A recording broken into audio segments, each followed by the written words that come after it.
Well, good afternoon, folks. It's a lovely hot day, and I'm sure people are out on their bikes. I'm quite pleased, actually. Quite a few people have emailed me and asked me how I'm getting on with this little Yamaha Diversion project.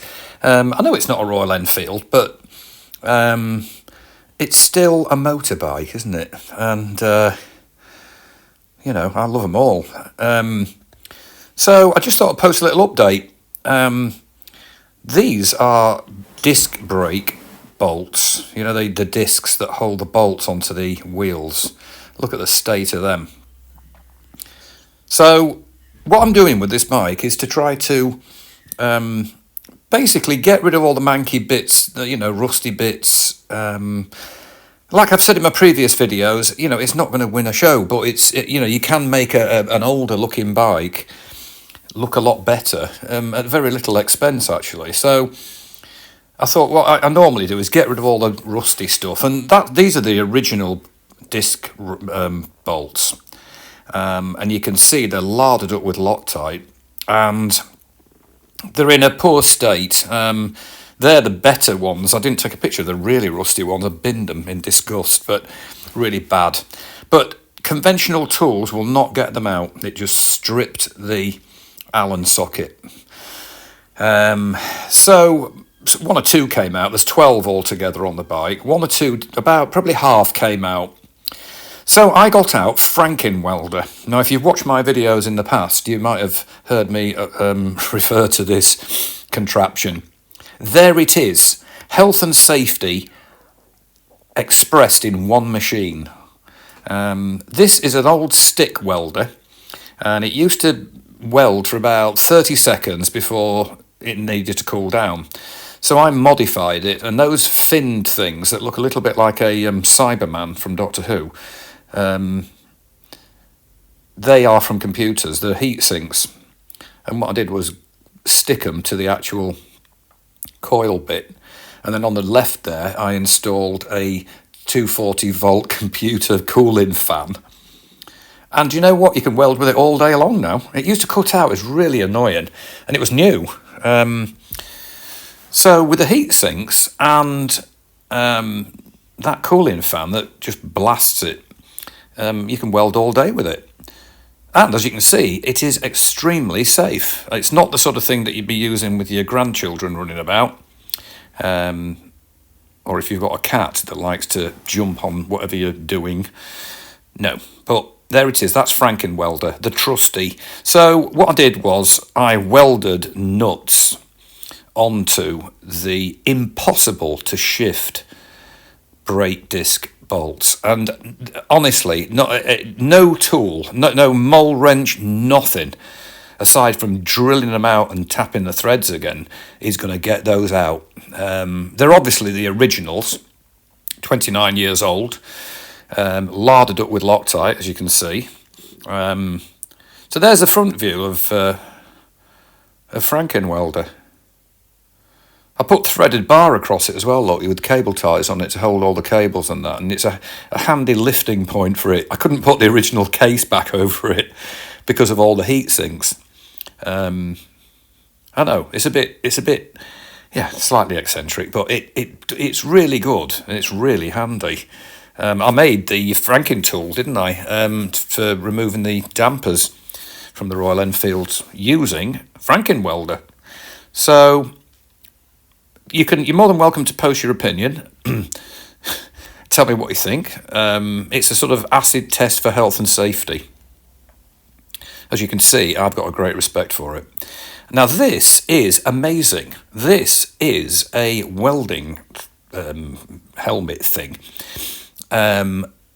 Which automatically sort of, you can see through the screen as if it's not switched on, and then the minute there's a flash it instantly cuts in, and that's from Lidl. That is a Lidl welding hat. I think they've got them in right now, and I think they're about 15 quid. Runs on two AAA batteries. I did have an older one which I'd bought from an auction years ago, but it finally packed in. But that is an amazing piece of kit for 15 quid. So there it is. I've got the you can see the welding rod there and the earthing clip thing. and it's really, really good. So if you do any welding, or if you've got, probably something, you'll not have something as good as my welder, I know that, but not everybody can be as lucky as I am. But you've probably got some other kind of welder, and if you do have one, I would get one of those helmet things. They're great. Now this is what I did. There it is, look, a massive blob of weld. And that's just to get one of them out. And as you can see, if you look at the threads on the actual bolt, they're not exactly well defined or sharp, are they? They've degraded while they've been in that alloy for the last 30 years. Nothing would get them out, not even an impact driver with a hex socket on the end of it, a hex attachment. It just wouldn't do it. It would just round off. That's what I found the Allen key was doing. Like I say, about 6 out of 12 came out, but the others, no way. So I produced that thing of beauty, and that one. As you can see, the one on the left there, larded up with blinking Loctite, and you can see the galvanizing's gone on it finally. So my sort of philosophy is, if you can get rid of obvious manky stuff where a bike's sat outside, like this one has for 4 years, you get rust and you get degradation. So, I'm trying to make it as good as I can. Now, I got it insured this morning, and I plan on riding it to the MOT, not this week, but probably next week. So there it is, look, I've got a mole wrench, grabbing that, and I think the heat, obviously, you've got the leverage of putting a nut on the end of it, but it's the heat. I mean, the welder got those bolts red hot, and that's what loosened up that 30-year-old Loctite. Then what I did, I thought, well, I need to get all this gunge out of the sockets on the alloy casting, of the wheel. So I got a 10mm tap and 1.25 thread, so metric fine effectively, and I ran a tap through them all. And then I went here. So there you have it, PSG Classics. There they are, look. I think that's pretty good, really. £12.49 for... Now, it says front brake disc bolts. Well, my bike, my Yamaha's only got one front disc. The later ones, after 1996, had two front discs. So they're identical bolts on the rear disc as the front. So that set did both front and rear discs. And like I say, on both of them, I mean, the rear wheel, the threads were much more larded up with Loctite. And, if you ever take your disc bolts out, well, one, be prepared for a struggle. And two, you have to be really, really careful putting them back in. If you tap at the hole or putting your new bolts in, it's very easy to cross thread a metric fine. So there it is. That's the rear wheel. With there is high tensile steel and the bright zinc plate. Obvious. I wouldn't put stainless steel in a brake context. I dare say it'd be absolutely fine, but I'd rather just use them. So that's the rear, and the next photo shows the full disc and the actual. If you look at the seal in the middle, there's a seal on either side, and the axle goes through the middle, and there's a spacer goes into each side, as you'll know. Well, obviously, after I think it's 40,000 miles the bike's done, but it doesn't burn oil or anything. It sounds great, but it's a lot of wheel spinning, isn't it? So those seals, when you put the spacers in, you can feel there's a gap sort of thing, a bit. They're not exactly tightly gripping the spacer. Well, that's no good, is it, when you've got your jet washer out, which I'm very wary of going near wheel bearings with a jet washer because it'll blast water into them, especially if they're knackered. So I've ordered a couple of seals. They're like £3 each. May as well. That's the front wheel with the new bolts. If I were really going the whole hog, doing a massive restoration, I'd strip it and I'd have the frame powder coated and either sprayed or powder coated, But it's not. It's for this bike. It's not worth it. I've done it in the past on two XS 1100 Yamahas and a 1975 Honda GL1000. If you look at that seal there, you can see it's got cracks in it. Look, and the good thing, I don't know. Obviously, I'm not talking down to anyone. Because some people that email me, I say I'm a technically inept and I've never done relocating my rectifier, but no, I've done it and I'm very proud of myself. So I'm not talking down to anyone, but if you look at that seal there, you've got all the dimensions on it. So I just went onto eBay. I think it says something like 42, 56, and I think it's 6.7 or something. So you've got all the dimensions on an oil seal, and you can see that's in poor nick. So at the moment the wheel is off. It also needs a new rear sprocket because the original has got chipped teeth. And, again, 15 quid on eBay. The front sprocket's fine. So I thought, well, I may as well since I've got the wheel off anyway, to do the rotor bolts, the actual disc bolts, then I may as well do the seals. And then I thought, well, that sprocket looks manky, and damaged. So the wheel's off at the moment. The chain's in good condition. As you can see, the rear caliper's in good condition too. So there it is at present. PSG Classics make all sorts, but the other thing I was going to say, Stig Fasteners on eBay,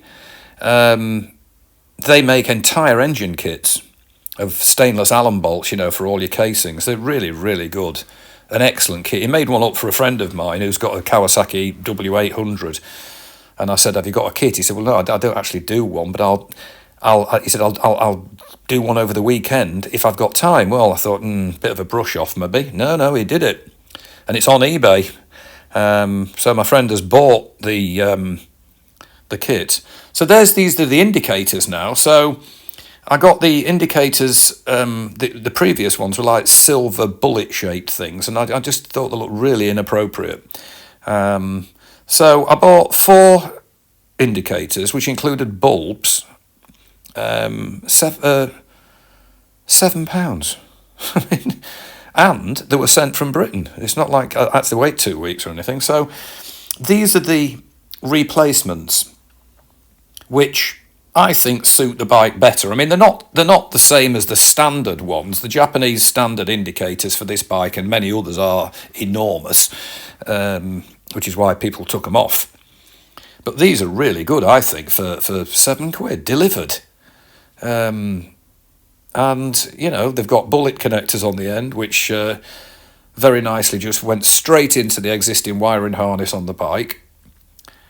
And I think they're good for the money. I mean, the option is to put original Yamahas on, which if I were to buy those, they'd probably be about 50 quid each, new. Or you buy some manky old ones, So as far as I'm concerned, they're a vast improvement on the silver bullet chromed, bullet type. I was able to use existing holes at the rear mudguard, which is rock solid. Now, originally, I mounted that indicator on that little bracket there with a hole in it, which I'm going to fill with a little neoprene circular thing when I get them. I put it in there, but it was very close to the plastic, and I thought, well, there is already a hole in the mudguard, which is rock solid. This is the front view of the 2 indicators.